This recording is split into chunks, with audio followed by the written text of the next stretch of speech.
প্রচণ্ড গরমে দিশেহারা নগর জীবনের মানুষ এই মুহূর্তে সিলেট সহ দেশের বিভিন্ন জেলা শহরে গরমে দিশেহারা মানুষের জনজীবন।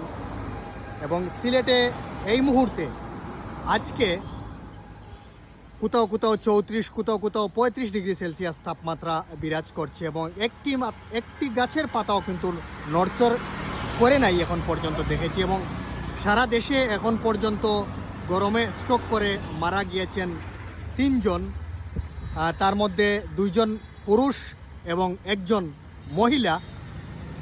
নীলফামারী জেলার 2 জন পুরুষ এবং নারায়ণগঞ্জের ফয়তুল্লার 1 জন মহিলা গরমে হিট স্ট্রোক হয়ে মারা গিয়েছেন।